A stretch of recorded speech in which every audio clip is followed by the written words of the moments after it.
दोस्तों, स्वागत है आपका हमारे YouTube चैनल अंबुज के ब्लॉग में। दोस्तों, आज हम बात करने वाले हैं अपने देश के एक महान वैज्ञानिक डॉक्टर एपीजे अब्दुल कलाम के बारे में। और दोस्तों, आज हम बताएंगे आपको उनका जीवन परिचय, उनकी पूरी जीवन गाथा, कहाँ जन्मे, क्या पढ़ाई की, कैसे एक वैज्ञानिक बने जो कि एक मिसाइल मैन के नाम से जाने जाते हैं। तो दोस्तों, हम लोग समय को खराब नहीं करेंगे और आप वीडियो के अंत तक बने रहेंगे।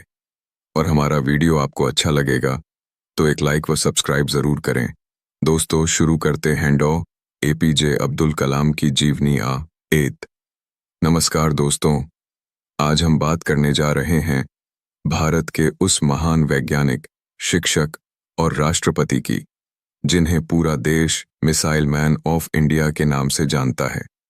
ये कहानी है एक ऐसे व्यक्ति की जिसने गरीबी से उठकर मेहनत, लगन और सपनों के बल पर भारत के सर्वोच्च पद तक का सफर तय किया। हम बात कर रहे हैं महान वैज्ञानिक और पूर्व राष्ट्रपति एपीजे अब्दुल कलाम की। तो चलिए जानते हैं उनकी पूरी जीवन यात्रा, बचपन से लेकर राष्ट्रपति बनने तक और उनके महान कार्यों तक। 2. जन्म और बचपन। डॉ कलाम का जन्म 15 अक्टूबर 1931 को तमिलनाडु के छोटे से शहर रामेश्वरम में हुआ था। उनके पिता का नाम जैनुलब्दीन था, जो एक नाव चलाने का काम करते थे। उनकी माता का नाम अशियामा था, जो एक गृहिणी थी। उनका परिवार बहुत ही साधारण और गरीब था।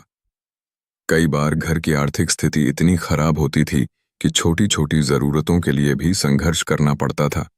इसी वजह से बचपन में ही कलाम ने अखबार बेचने का काम भी किया ताकि परिवार की मदद कर सकें। लेकिन गरीबी के बावजूद उनका मन पढ़ाई में बहुत लगता था। 3. शिक्षा। डॉ कलाम ने अपनी शुरुआती पढ़ाई श्वार्ट्ज हायर सेकेंडरी स्कूल से पूरी की। इसके बाद उन्होंने सेंट जोसेफ्स कॉलेज तिरुचिरापल्ली से भौतिकी फिजिक्स में ग्रेजुएशन किया। लेकिन उनका सपना था एयरोस्पेस इंजीनियर बनने का। इस सपने को पूरा करने के लिए उन्होंने दाखिला लिया मैड्रास इंस्टीट्यूट ऑफ टेक्नोलॉजी में। यहीं से उन्होंने एरोनॉटिकल इंजीनियरिंग की पढ़ाई की और अपने करियर की दिशा तय की।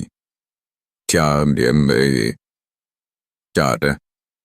वैज्ञानिक करियर की शुरुआत। अपनी पढ़ाई पूरी करने के बाद डॉ कलाम ने 1958 में defence research and development organisation में एक वैज्ञानिक के रूप में काम शुरू किया। इसके बाद वे जुड़ गए इंडियन स्पेस रिसर्च ऑर्गेनाइजेशन से। यहीं से उनके जीवन का सबसे महत्वपूर्ण अध्याय शुरू हुआ। 5. भारत का पहला सैटेलाइट लॉन्च व्हीकल ISRO में काम करते हुए डॉ कलाम ने भारत का पहला सैटेलाइट लॉन्च व्हीकल बनाया, जिसका नाम था SLV-3। इसी रॉकेट की मदद से भारत ने अपना पहला सैटेलाइट रोहिणी सैटेलाइट अंतरिक्ष में सफलतापूर्वक स्थापित किया। यह भारत के अंतरिक्ष इतिहास की एक बहुत बड़ी उपलब्धि थी। 6. Missile man of India.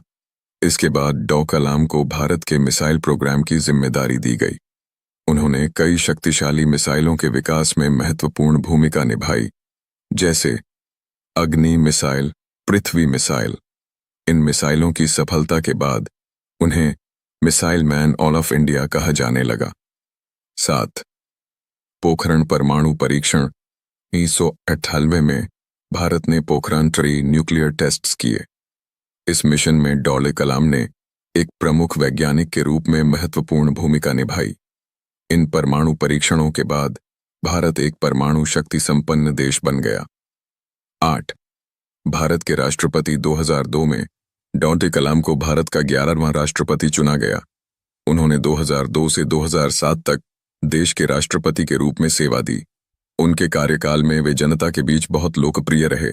इस वजह से उन्हें अक्सर जनता के राष्ट्रपति कहा जाता था। उनका संबंध राष्ट्रपति भवन से केवल सत्ता तक सीमित नहीं था, बल्कि वे छात्रों और युवाओं से लगातार मिलते रहते थे। 9.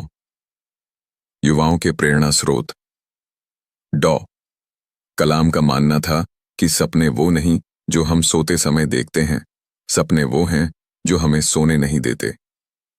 वे हमेशा छात्रों को बड़े सपने देखने और मेहनत करने के लिए प्रेरित करते थे।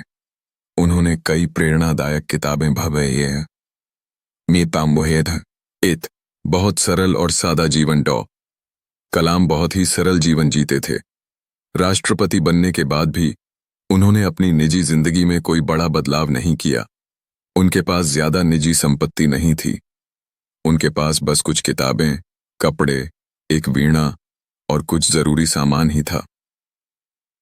तो बच्चों से बहुत प्यार करते थे डॉ कलाम को बच्चों और छात्रों से मिलना सबसे ज्यादा पसंद था। वे मानते थे कि भारत का भविष्य युवाओं और छात्रों के हाथ में है, इसलिए वे स्कूल और कॉलेजों में जाकर विद्यार्थियों को प्रेरित करते थे।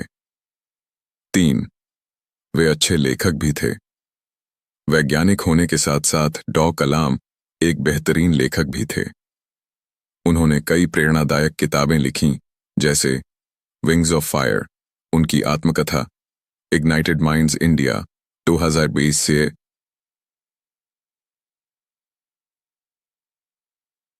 इन किताबों में उन्होंने भारत के भविष्य और युवाओं के सपनों के बारे में लिखा है। 4. संगीत में भी रुचि। बहुत कम लोग जानते हैं कि डॉ कलाम को संगीत से भी बहुत लगाव था। उन्हें वीणा बजाना पसंद था और वे खाली समय में संगीत सुनना पसंद करते थे। 5. शादी नहीं की डॉ कलाम ने पूरी जिंदगी शादी नहीं की। उन्होंने अपना पूरा जीवन देश की सेवा और विज्ञान के विकास के लिए समर्पित कर दिया। 6. राष्ट्रपति बनने का अनोखा तरीका। जब वे राष्ट्रपति बने तो वे पहले ऐसे राष्ट्रपति थे जो वैज्ञानिक पृष्ठभूमि से आए थे और जनता के बीच बहुत लोकप्रिय थे। उन्हें अक्सर पीपल्स प्रेसिडेंट कहा जाता था क्योंकि वे आम लोगों और छात्रों से सीधे मिलते थे। 7. भारत को विकसित देश बनाना चाहते थे डॉ कलाम का एक बड़ा सपना था कि भारत 2020 तक एक विकसित देश बने। इसी सोच के साथ उन्होंने पुस्तक लिखी, इंडिया 2020, जिसमें भारत के विकास का पूरा विजन बताया गया है।